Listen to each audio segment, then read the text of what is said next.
think what Cummings is doing today is confirming for everyone what a woeful government that we've got. We've got very poor politicians who just don't have the skill set to run the country effectively. I'm a recently retired clinical nurse specialist, and both me and my partner saw this pandemic coming February 2020, and we started wearing masks and gloves, going shopping as early as February, because we knew it was heading here. Anybody who was watching television, anybody who was paying any attention, would have actually seen that this pandemic was on the way, that it was going to hit this country. And sadly, Johnson and his woeful management of the pandemic have totally squandered the advantages that we had as an island state.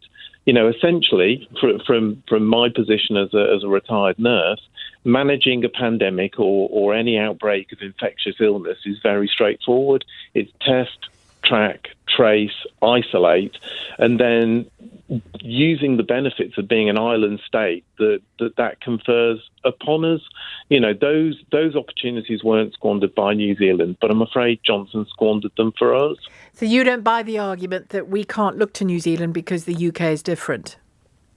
Well, no, you know, geographically, we're an island state. New Zealand is an island state. They chose to take the pandemic seriously, and they chose to use the benefits that being an island state confers upon them. Johnson, as we've heard from Cummings, didn't take it seriously, thought it might be just a bit of a dodgy flu, and has been found lacking. And you know, he needs to resign. Because the argument, and I think it's borne out by evidence, isn't it? Or the kind of split of opinion as to how you handle these things is that you go hard and you go fast and you go early.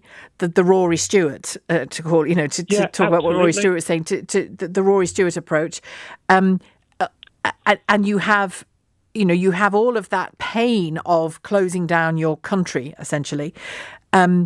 But it's short-lived because you did it hard and fast and early, and we did it late, and so all of that pain is long and drawn out and repeated.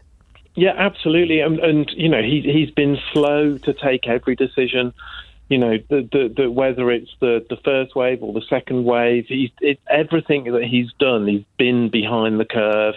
He hasn't taken it seriously, and everything that Cummings is saying today doesn't surprise me at all. And I'm not a fan of Cummings. I think he's a despicable operator, and I just can't believe that we've got such poor politicians.